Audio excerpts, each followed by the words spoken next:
Good morning, everyone. Welcome to Accuracy in America, brought to you by Accuracy in Academia. I'm your host, Don Irvine, joined by my co-host, Brian McNichol. Good morning. Hello, deplorables, dregs, despicables, garbage, chumps, Neanderthal, semi-fascists, maggots, weirdos, and dog-faced pony soldiers. Yeah, like I said, you're in charge of working on any new opening there. Yeah, I put some thought into it, but I didn't put anything down on paper. So all right, yeah. I'm not in any hurry. It's just on your assignment board or whatever we're going to call it. It's like that time when Lisa got in trouble on The Simpsons, and Homer spanked Bart anyway. And Bart's like, "It's not me," and he's like, "Well, when the chips are down, you go with what you know."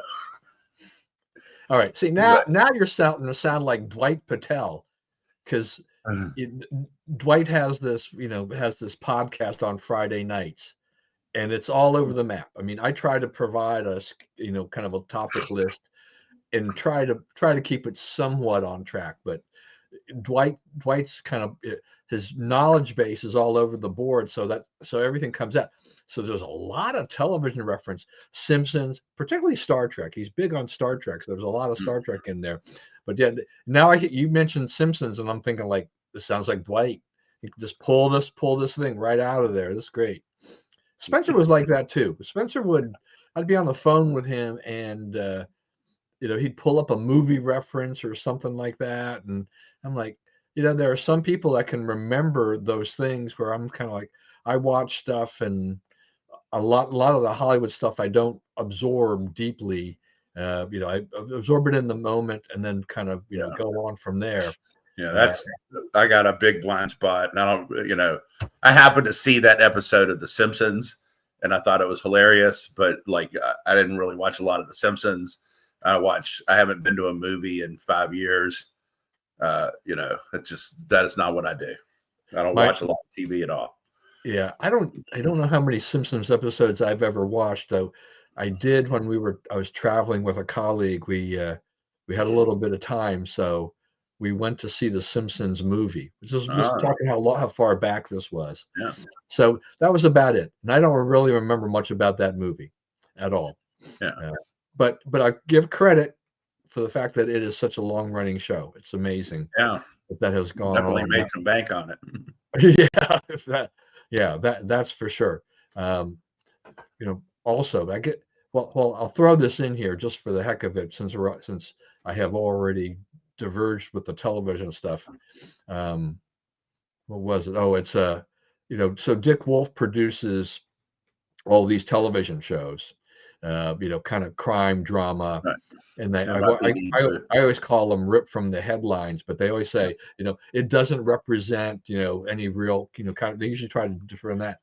But this week they had an episode with FBI. Okay. So he produces that whole series, FBI stuff. And so they kind of revisited the Move bombing, in Philadelphia, right? Mm-hmm. In 40 years. Yeah. And so there's basically the storyline is some guy was taking vengeance for what had happened and stuff like that. The bottom line comes up here is like the police chief and the fire chief stood by and let it burn, and let those kids die and everything like this. And I'm thinking, like, yeah, here goes Dick Wolf again, throwing, bringing up this political event, bringing up this event. And I mean, it was all, and they mentioned it was about Move. I mean, they mentioned Move and as the reason why this guy went on a rampage, because his childhood home had burned, and so he was seeking revenge and all this kind of stuff. And I'm like, there's no balance, right? That was a black Democrat mayor who did that, right? It wasn't some whitey, Yeah, no, and so that part I think is kind of left out in terms of what the gender was, of the race of the mayor was and stuff like that. And I'm like, but you got to think about this though. When these things happen, Democrats push the violence button. We try to manage it without anybody getting hurt, no matter how mad they are and how mad they stay, right? But when you think about it, Jan 6, They shot the first person basically they could get a sight on.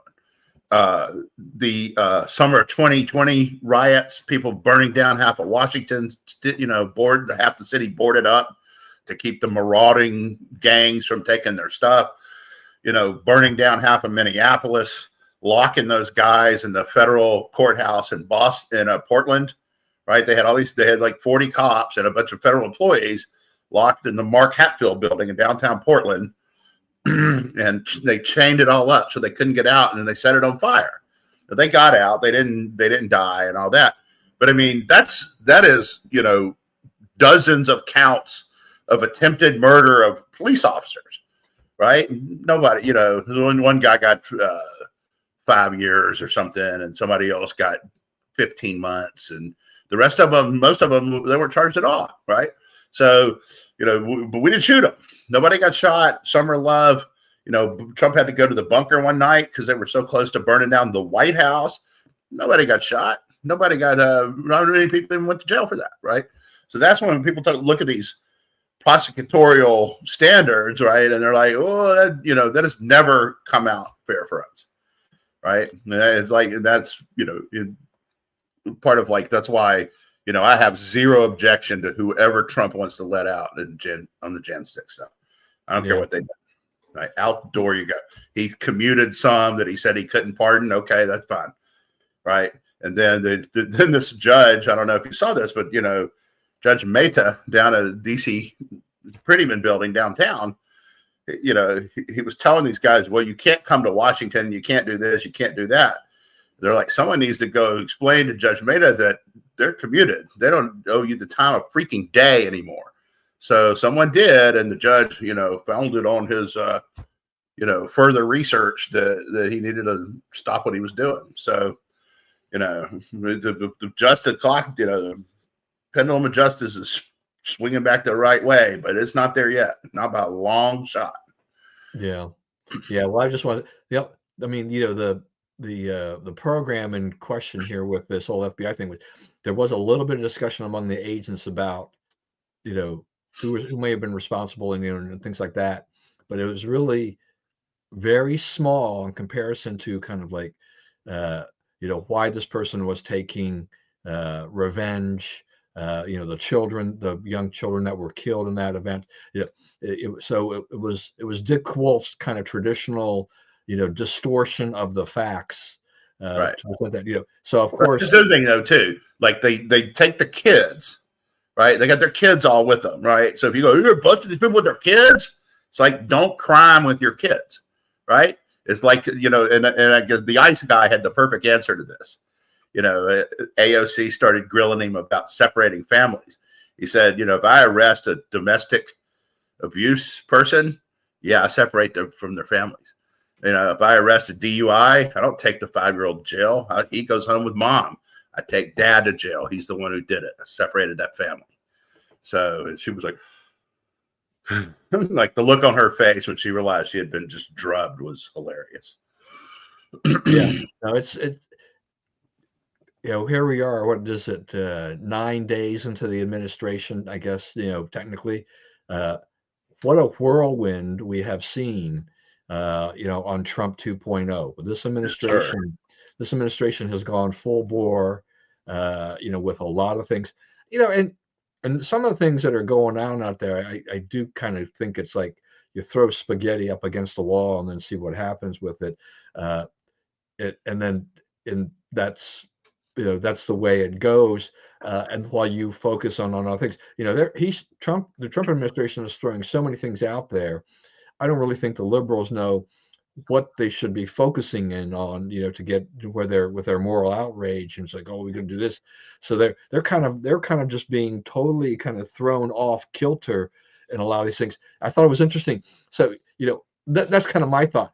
Whereas Nicole Wallace thinks that, for example, this whole deal about the federal grants to all these organizations and things like that is a huge mistake on the part of the Trump administration. It has taken the Democrats who were flat on the back and given them a reason, to giving them new life. And I'm like, I don't see that.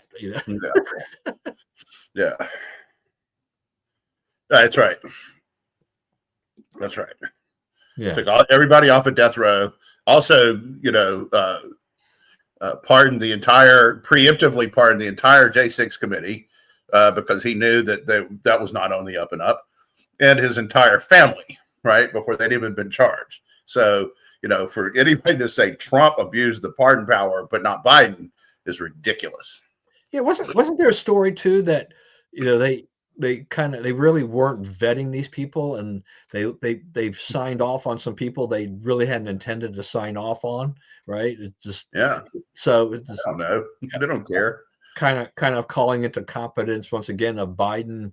Nobody's really double checking anything, the administration, and they just put a bunch of names before him and he signs off on it, and never like, oh, well. Speaking of that, so what was it Mike Johnson said? Oh, turning off LNG sales, right?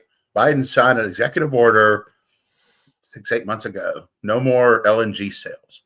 Okay. So Mike Johnson goes to talk to him about it. And he's like, well, like, this is really bad. This really hurts people. Well, I didn't turn off LNG sales. Well, yeah, you did.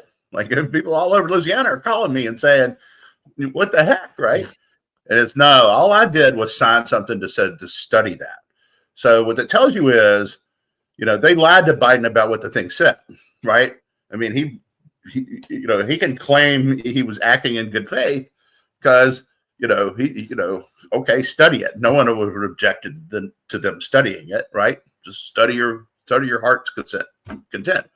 But the idea that, they got him to sign something that consequential to, not just the energy industry and the price of energy around the world, but, geopolitical, right? Because since we didn't sell LNG, Russia did. Russia was able to rebuild all its treasury because, we went out of there. We weren't their competitor anymore. We said, we're not going to compete with you.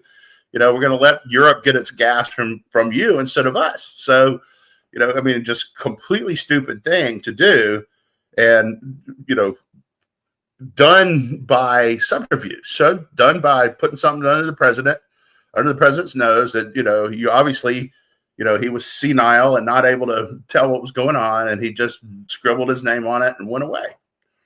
That's what happened in America the last 4 years.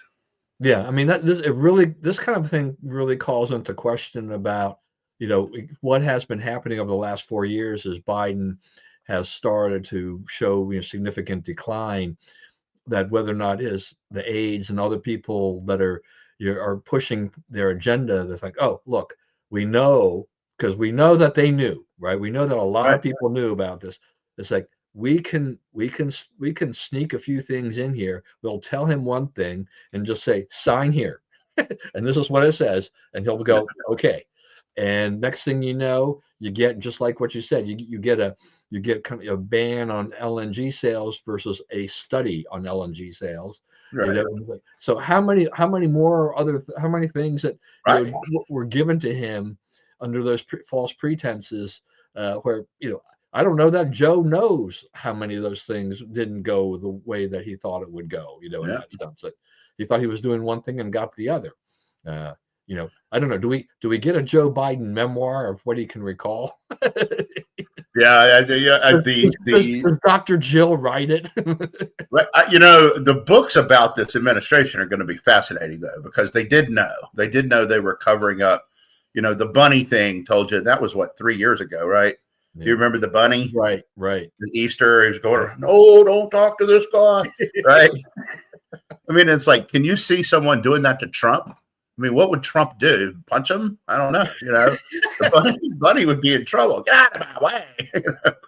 And that'd be a great photo thing. It's like Trump just decking the bunny. The bunny going, ooh. Yeah. So, but I mean, we've gone from a bunny telling him who can talk to. And remember, all interviews, all press conferences or anything where he was in a situation, right?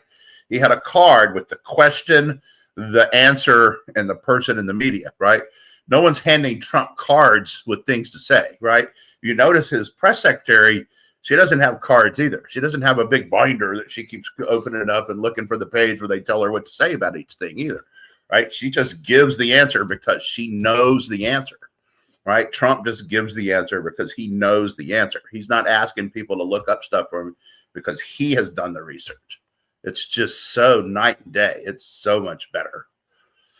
Yeah, and I think Caroline Levitt's going to be honest that if she doesn't know the answer, she will try to find it and get back to them. She is not going to go through this thick notebook looking for the parroting line of this is what we're supposed to say in regard to this thing and get lost and whatever. So I think we're going back to that openness that we haven't seen for the last 4 years. She's got some sharp elbows too. They better be careful with what they come at her with, because she's ready to dish it right back.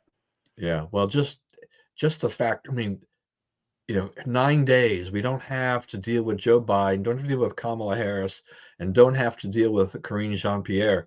Those are three things. Those are three things I'm thankful for in my life right now. That's right. It's just I feel I have not been the super rah Trump guy, but this household of two is feeling pretty darn good these days. My wife is extremely happy about how things have gone, which is a very different feeling than she had years ago. So I see these things. I see these things on Twitter. Are y'all sorry yet? Do you regret your vote yet? Like, no, not at all. We're doing great. Yeah, that's right. That's right. It is really refreshing. Yeah, Karine Jean-Pierre was just so way over her head on this. It's just that's not even close. As I think we've said before, she's probably the worst press secretary that we've known, maybe in history as far as we know too. It was a horrible time, and we weren't crazy about Jen Psaki, and you think can you get worse than that? And they did. Way worse. Not just a little, but a lot. Yeah. Yeah. That administration, there were just so many things that were just wrong. That's right. Did not go well. And it's like, like you say, what has it been, 9 days? And just such a difference, like things actually happening, progress being made on multiple fronts.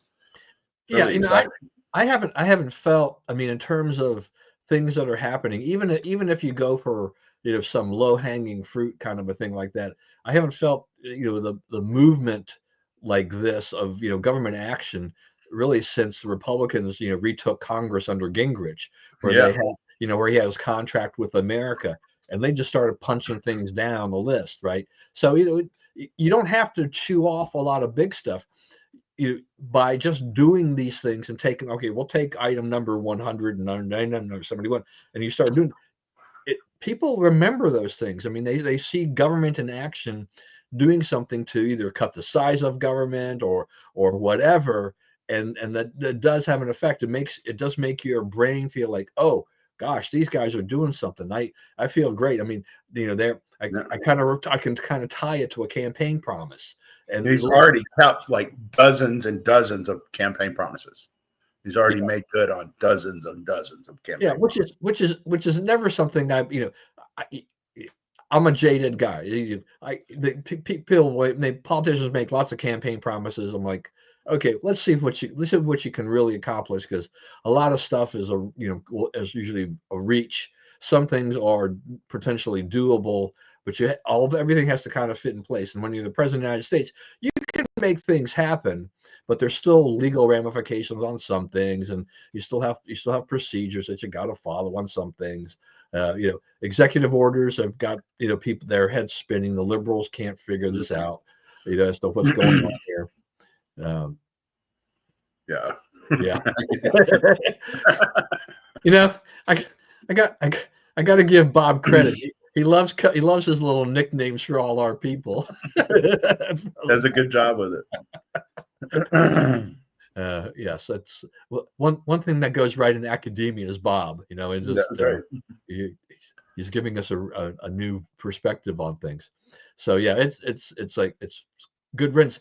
And does anybody do you feel like anybody really regrets not having Biden Harris in power anymore? I don't see it. I mean, you see, I see these guys on X, and they're just desperate, and they're just screaming, right? And they're just so angry, and it's just a primal scream. And but there's no, you haven't given me one good reason why, they shouldn't have elected. I mean, what I tell people is like, okay, you're asking people to vote for a lazy, drunken DEI hire, and that's what Biden himself called her, a DEI hire, right? Who said she has a 75 IQ. I don't think she's that dumb, but that's what she said, right? So over Trump, over somebody who's turning on. The other thing is like, they made a big deal at the inauguration. All the people who had seats in front of Congress, right? Like Congress should get the top seat. Like, what is that based on, right? And who were those people, right? Who were the people who got the better seats than Congress? People, the smartest people in America, basically, right? I mean, people that most people would agree are among the smartest people in America.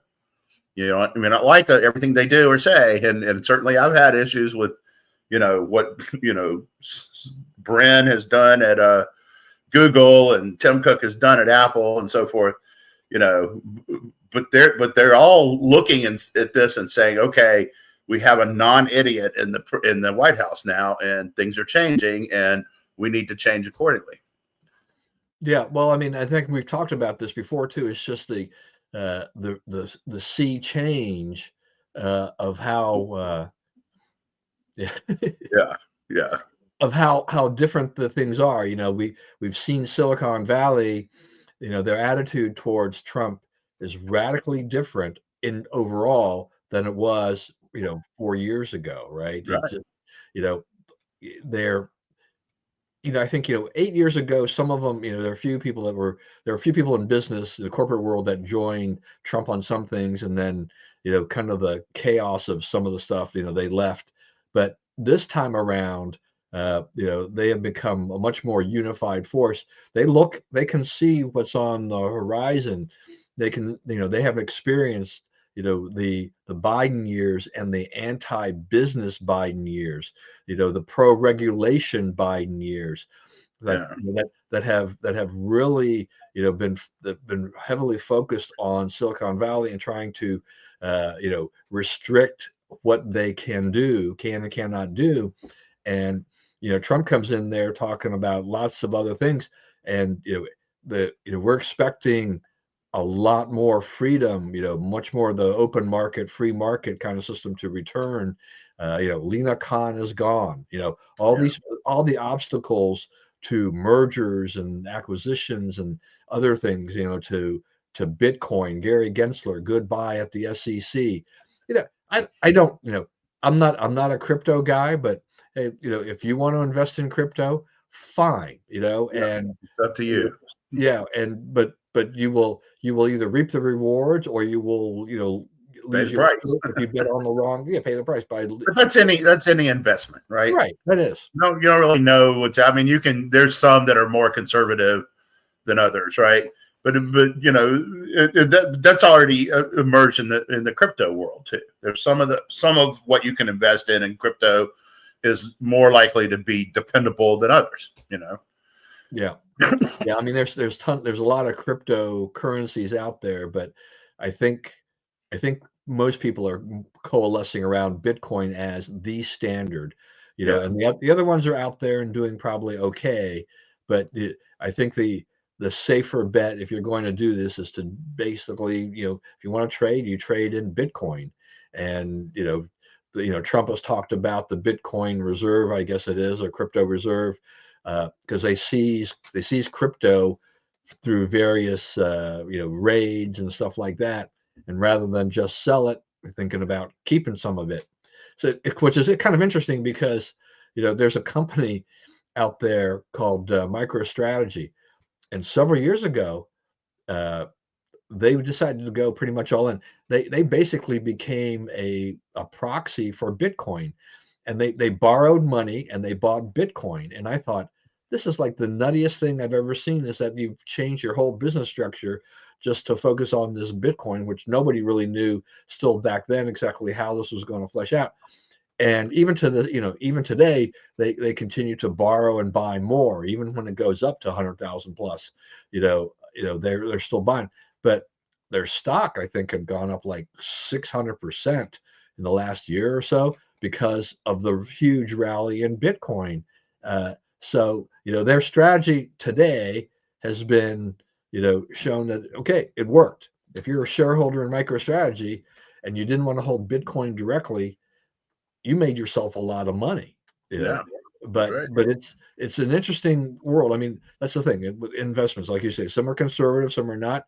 Every investment has its risk, and you just take that. You make that choice as to whether or not you want to take the risky asset or not, and whatnot. But as you said, all those people, the smartest people, in the room, in America, yeah. I mean, Trump has developed really a huge brain trust now with all Yeah, these people, that's right.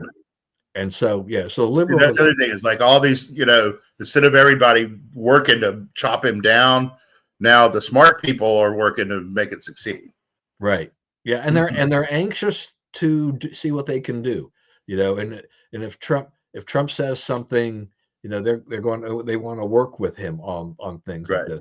this, and we're seeing the effect of Trump, you know, once again, I'm not a tariff guy, but boy, he is using tariff as a very effective weapon with other countries to say, hey, Canada, Mexico, we need you to do this. This deportation, it's like, okay, well, you're not going to take these Yeah. illegal immigrants back.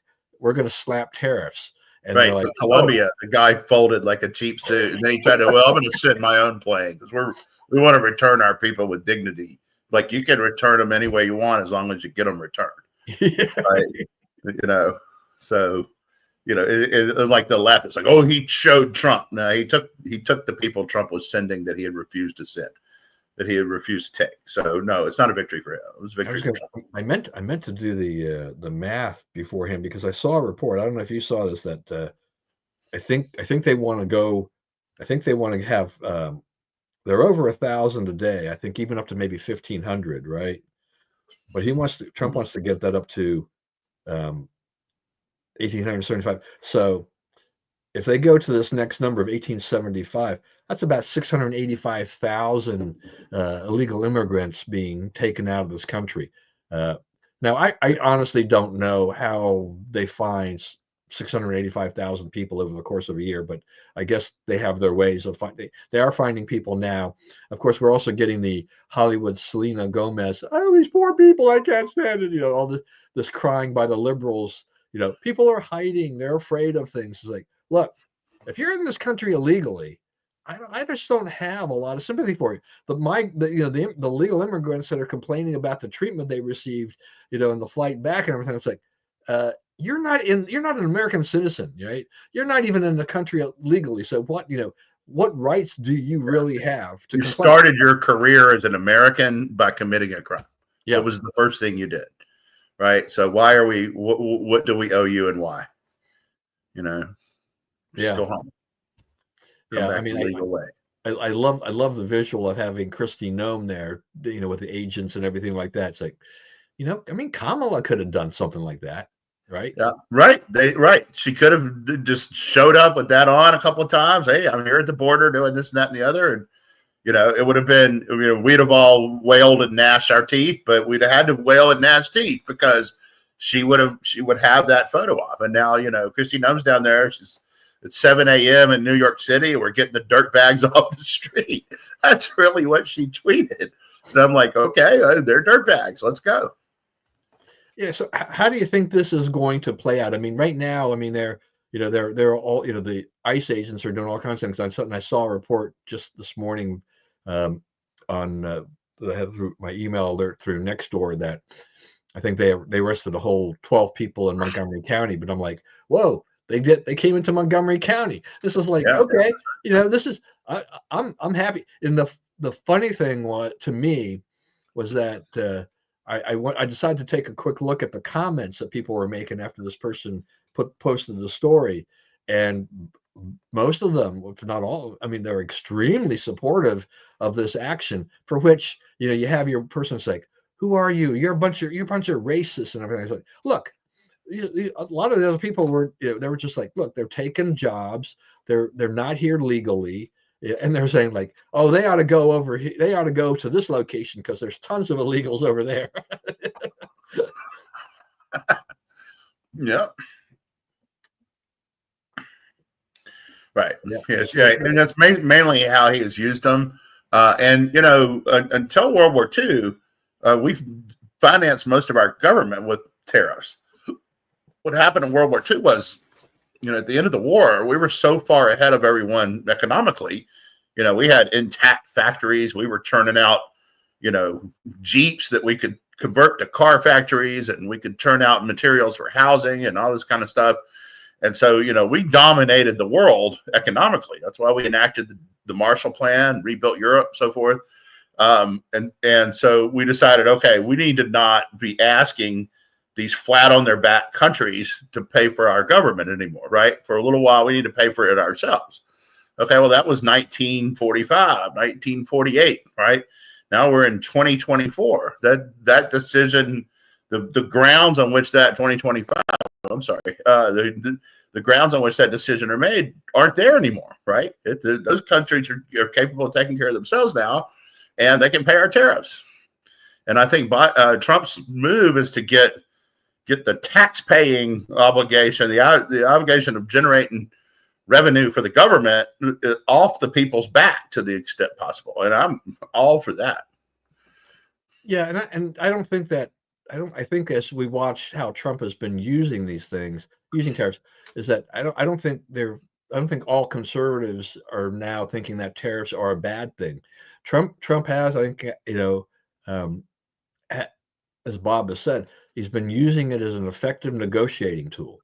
Right. My friend Bill Walton, the financier, not the basketball player, told me that he's like, this is what this is where this is going, right? Long ago, and it's like he was right.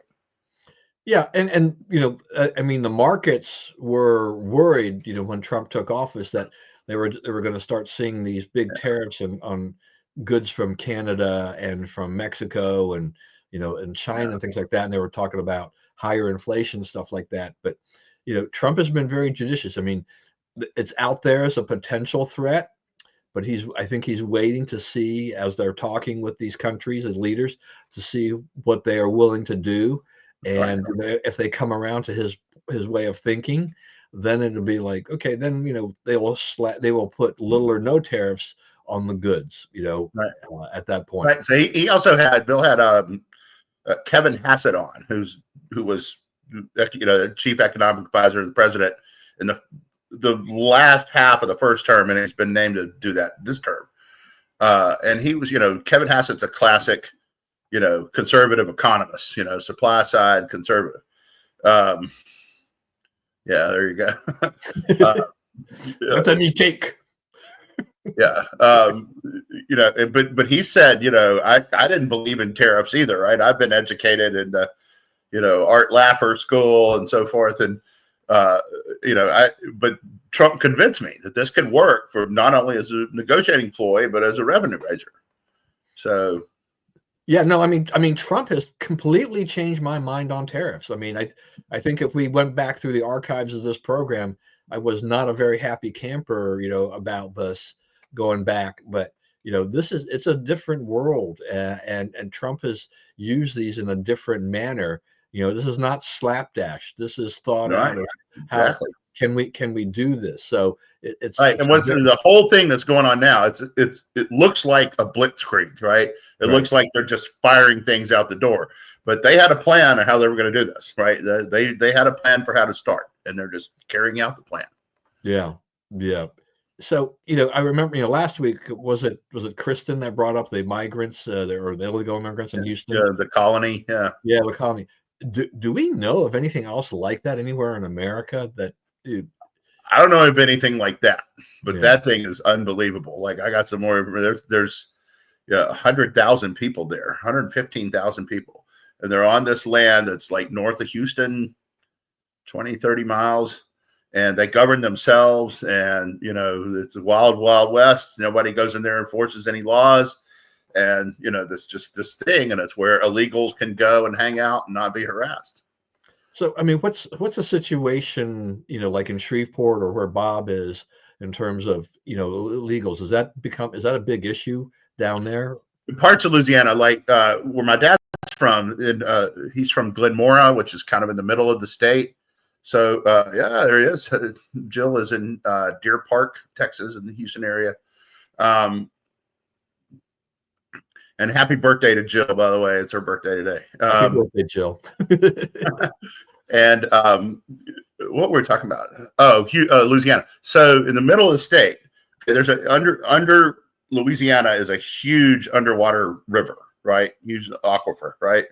And that part of the state, it's real accessible. Like we have a place, our family has a place where there's a spring-fed creek that runs through it, and that creek is bone-chilling cold, even in the hottest parts of the summer, right? It's like cold. You got to talk yourself into getting into it cold, right?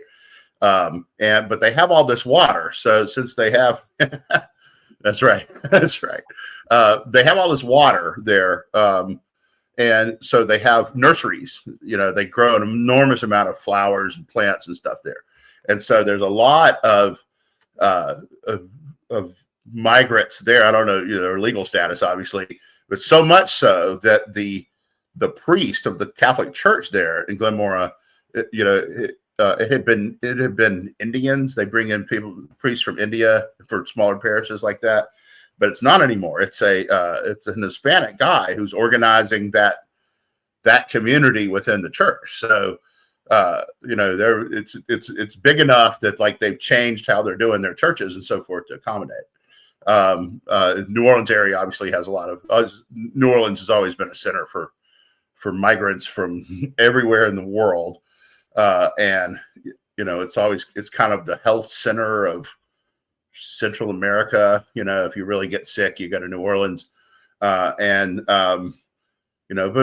it's not, it's not a huge, I mean, there's some, but it's not a huge thing there. Yeah. So, I mean, correct me if I'm wrong. I mean, there are a lot of Catholic churches are open, that people can come in and pray and do things, most a good part of the day. I don't know how. Usually not locked. Correct. Yeah, right. So they also, a lot of them, depending upon the city, serve as refuge, for a lot of illegals and things like that. I mean, what's your take or your opinion on, how Trump is saying basically schools and churches are not off limits anymore, for action? You're looking for bad guys, right? It's like we don't, Israel has to go into hospitals and whatever and find the bad guys of Hamas, right? So, the bad guys have a bad habit of having their kids all around them and hiding in strategic places so you won't mess with them, and it'll bring moral authority against them and all this kind of stuff, right? But I mean, if that's where the bad guys choose to locate, then that's where you have to go. Yeah, you don't have a problem of, I mean, because there's all that, backlash from liberals about, oh, you can't do that. They thought they had protected areas, but just it's bothered me for a long time that, some churches, and I don't think it's not just the Catholics, I think, have become, sanctuary cities and of themselves, and have basically had illegals living, in some of these places for years, right? For it, where the immigration can't touch them. It's about time to kind of turn the tables, I think, a little bit. I don't have look, I think, if they're illegal aliens and they're in school, if the ICE agents aren't, if they're not, they're not planning on busting in there with guns blazing or whatever, I think there's a procedure probably in place to identify who is not a legal resident of the United States, and then to somehow remove them from the classroom as they go down there. But that's not, those kids are not at the top of their priority list. I mean, they're not going there for kids, right? Like they're going there for adults who are hiding in the schools. Are you for adults hiding, adult fugitives, right? People on the run from law enforcement hiding in your kid's elementary school?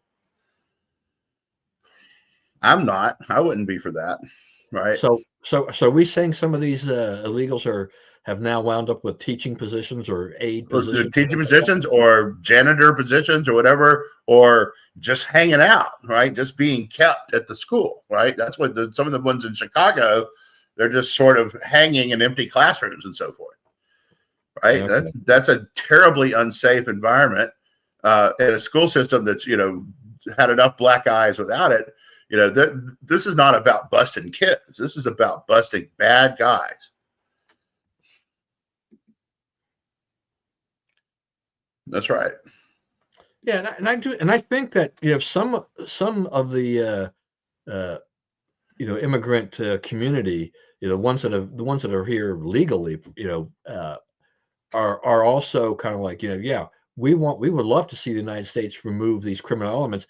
These are the type of people that we left our country for. We were escaping. Were Right. people who were committing violence, people who were cartel affiliated and things like that, and are basically recreating, cartel type of behavior in the United States. Right. So, yeah, so it'll be interesting. I'm going to be watching this to see how successful in terms of the numbers are with this. But I think right now we can say Trump promised to deport, and I thought, okay, yeah, sure, right, it's going to happen, but it'll take a little while. But boy, they just went at it, They full went right bore. at it. And the trick to this will be to know when to stop or when to slow it down to a level that you can keep at constantly, right? I mean, right now it's a surge, right? But there'll be a time when it's we do about the same amount every month, right? Or whatever. Right. We're finding. Yeah, I mean, you can't they can't just take the number and see the numbers keep going. At some point in time, they will have a leveling off and say, this is the number we can actually reasonably handle, with the personnel we have, with the budget we have, and everything like this, and just do it that way. I guess Mayor Adams probably is happy that some of this is happening, because he has not been a happy camper with all this immigration stuff. That's right, and he's not the only one. There's a lot of guys, and because it's a hard political issue for the Democrats in these big cities, because you depend on, for instance, the black community to vote for you, right? But you're giving benefits they're used to getting to people who don't even belong here, right? Or in the country illegally. So I mean, they're in a box, and then like Trump coming along and being the bad guy for them and taking all those guys out is a huge plus for them. And they won't say it publicly, but they know it. Even though I think Kristen was saying last week that Governor Abbott was kind of useless with the Houston problem, the camp there. On the other hand, I do want to give him credit. Abbott is hit and miss. I'll just leave it. I'm going to give DeSantis credit, because the program they had of taking these people and sending them off by bus or plane to other big cities to show them what they were dealing with, I think that was a huge deal, because these liberals were just yapping away, kind of parroting the Sandra line. And then they had to face the reality of what Texas has faced and Florida has faced.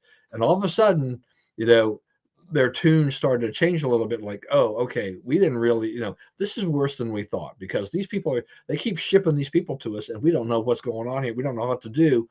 So I think another one that made a difference on that was the Aurora, Colorado, right? They have these, you have video that went all around the internet. These guys with guns come knock on your door, and they just, your apartment becomes their apartment, right? And no one does anything about it, right? You got to go find somewhere else to live because they've got yours, right? So, JD Vance, he goes on with Martha Raddatz on one of the Sunday talk shows or whatever, and she says, well, he finally, she's arguing back and forth with him about it, and she's finally like, well, the police say this is only true in 3 or 4 apartment buildings.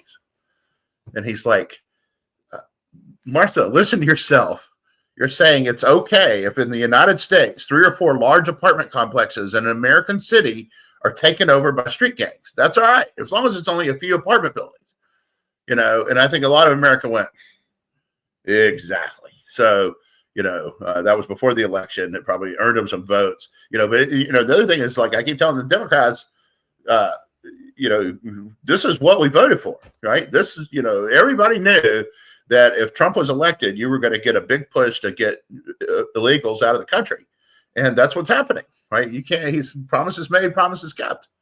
You can't say American people don't want it. They voted for it.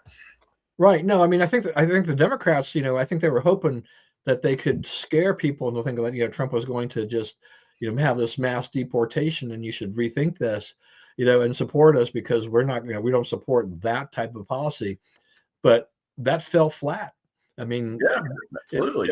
It went the other way. And, there, except for this liberal, leftist base, you don't really, and some people in the media, you really don't see a lot of pushback on this because he put it out there. It's not a surprise. Trump, they have laid this out there saying that, if you're in this country illegally, we are going to use our resources and we're going to find you, especially if you've committed a crime, and you're going to leave this country, and we're going to put you on a plane and take you out, and we may have to put you in shackles or whatever, but you're gone. And he's doing that. So, and I have no sympathy for those people that have entered this country illegally, particularly those that have committed crimes in their native countries, and especially for those that have committed crimes in our country. Right. So that's that for that.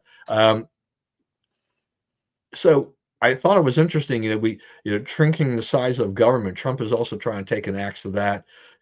He's got Elon Musk, he's got the whole Doge commission and things like this, but he's done a very corporate thing by saying, well, we're going to offer buyouts to some government employees with some severance.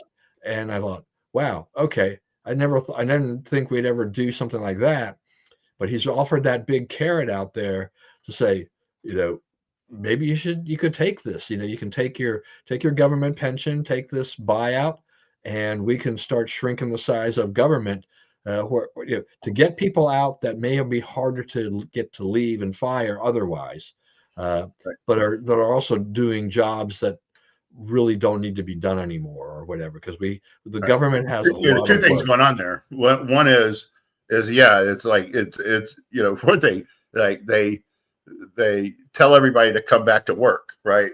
You got to come work inside. Yeah, that's right. That's right. You got to come. Your return made, promises kept. You got to come back to the office.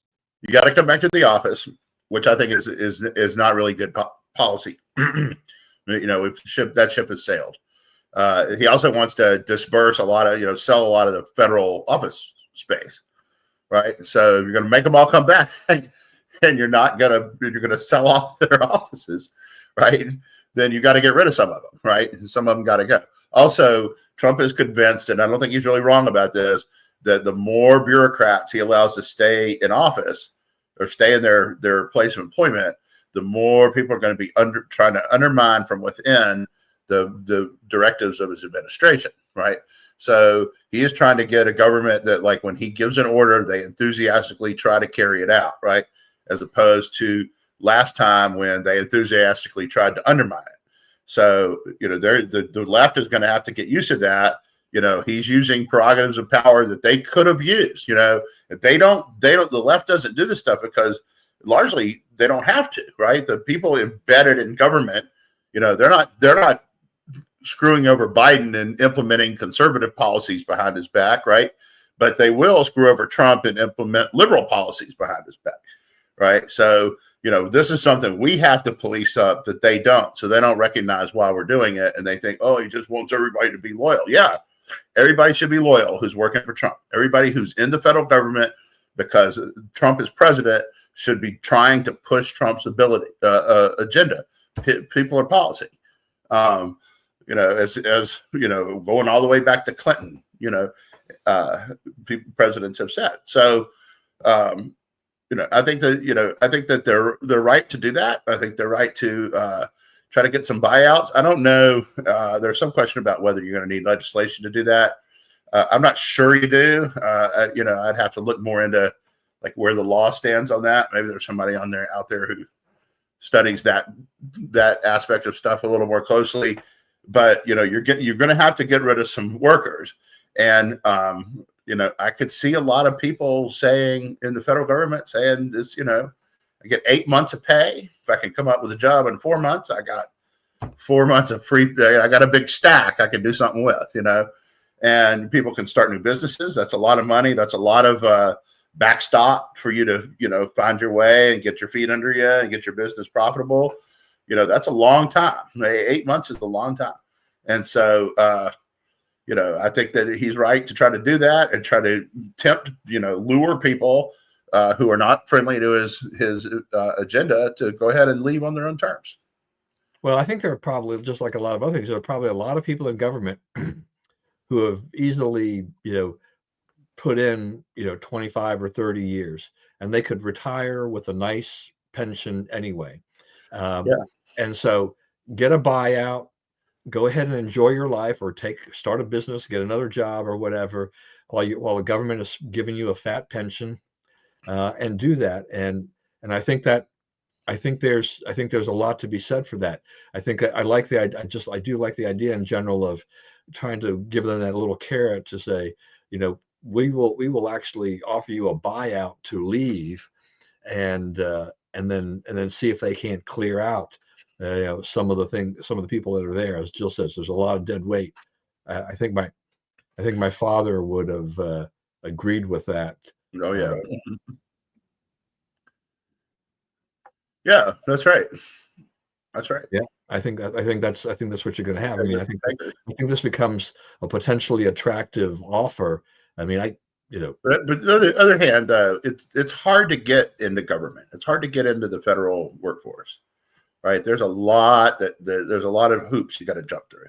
So people who've reasonably recently jumped through those hoops may say, I'm guaranteed of something here, but you're really not, right? Like one of the things I've found out over the last week or so is that I have a lot of friends who worked in the DEI industry, right, on various ways, and they're all talking about their new opportunities and how their life is about to change, right? Because Trump wiped out all the DEI in the federal government.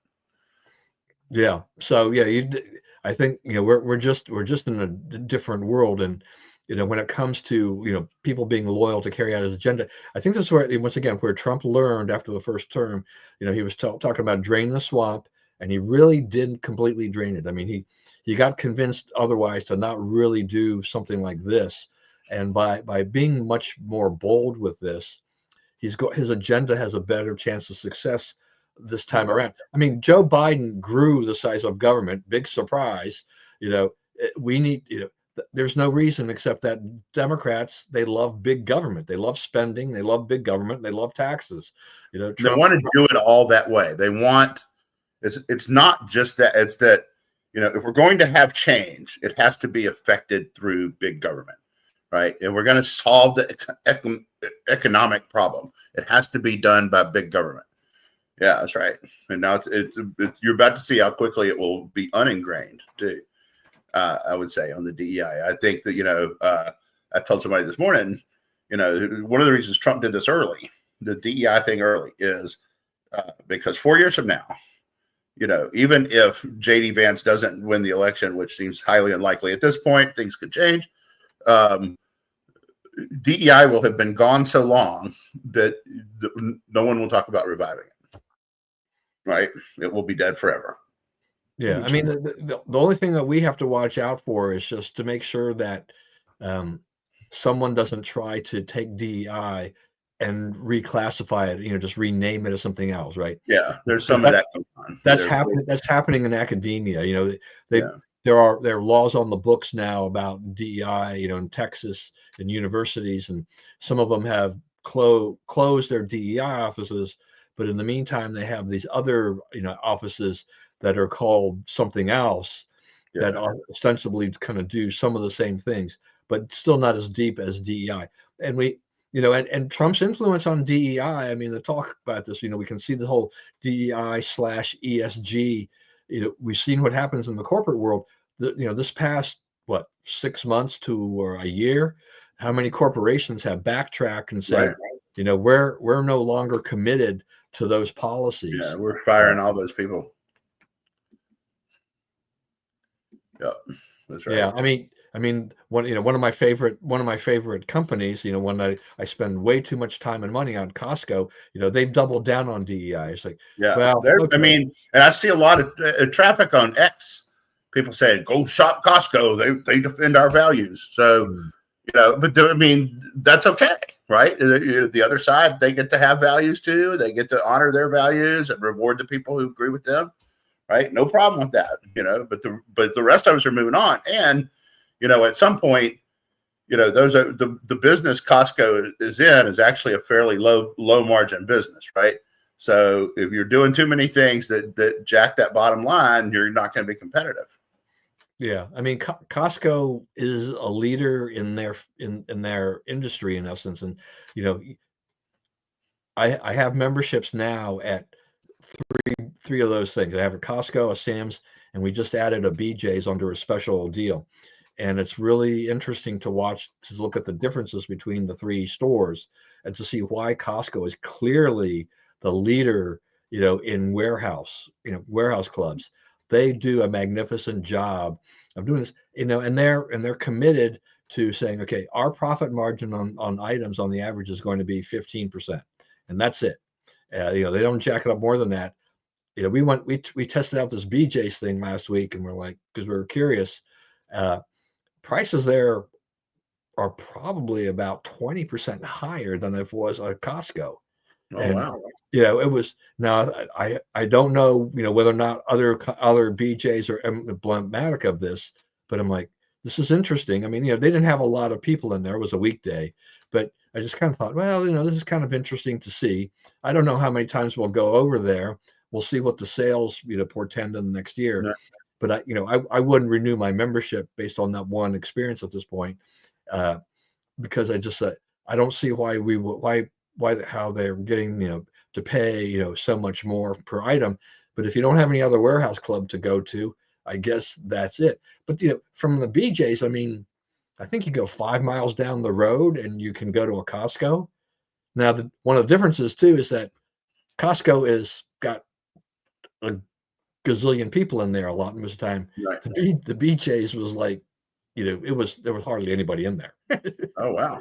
So, but they've survived. They have, I guess, their space that they competed and whatever. So yeah, I know. They can have a policy. That's not gonna really affect me. They have stuff I need and I want at the price I want. I'm still there, and they know that. That's why they have 90. That's why they have something. Most consumers don't judge on that kind of stuff. Yeah, no, they don't. They're free to do it. That's right, exactly. All right. I just want to throw one last thing in here before we close, I guess. So a new day at the CIA. So they have now joined the club on the low confidence on the CI Lab Leak, but that is at least moving in a different direction, right, than they had before. So kind of lining themselves up on that as COVID continues to be a little bit more in the rearview mirror of all of us, thankfully, and things like this. And then lastly too, I guess RFK, so he's getting into his nomination hearings. I don't know which way this is going to go. I mean, after all, Buttigieg got, he got through thanks to Vance. I don't know if we're going to get to that point with RFK. I don't know if he convinces enough people that it'll result in a tiebreaker, or will he just not get the votes he needs to get out of the committee. So anyway, so that's it. I'm going to let you close out with whatever you need to. So you don't think that RFK is going to make it? I don't know. I do think that Buttigieg. What I'm saying? Did I say Buttigieg? I mean Hegseth. I don't remember what I'm saying anymore. Yeah. I don't even know what I'm saying. Anyway, for Hegseth to go through and get his confirmation, right? He got his. The getting in, I think, was a plus. Yeah. It helps all the others that have yet to be confirmed. Yeah, I agree with that. I think that his helped all of those. So a couple of things. Yeah, Trump fired all the IGs. They also were not carrying out the agenda, right? They were worthy of being fired. I love that they have let all these people into the White House briefing room, and they have defrocked the White House Correspondents Association. It no longer gets to assign seating or hold any power over who gets in or out or not, which should have happened a long time ago. Let's see. They're all trying to talk about covering Trump more fairly. We'll see how that ends up going. And I would like to close by saying that I am extremely happy that Billy Wagner got into the Hall of Fame, Baseball Hall of Fame. He was an Astro, and he was also a Met. He played the Braves and a few other teams at the end of his career. But, yes, he was a relief pitcher, and he wasn't always successful. I remember one time we went to a series in Pittsburgh, and on the Saturday night, he gave up a grand slam to lose the game to Brian Giles.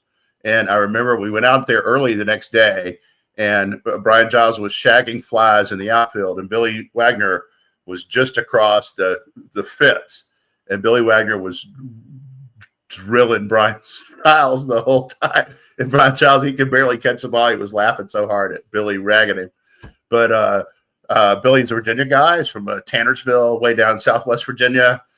He also is the all-time major league leader in strikeouts per 9 innings and batting average against.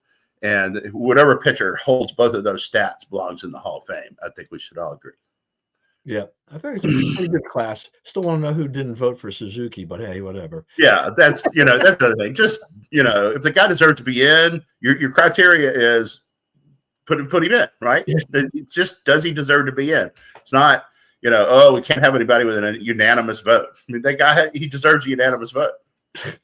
Yeah, it's I don't know. Anyway, all right, everyone. Thank you again for joining us today. I hope you enjoyed it. Please, as always, stay safe and stay well.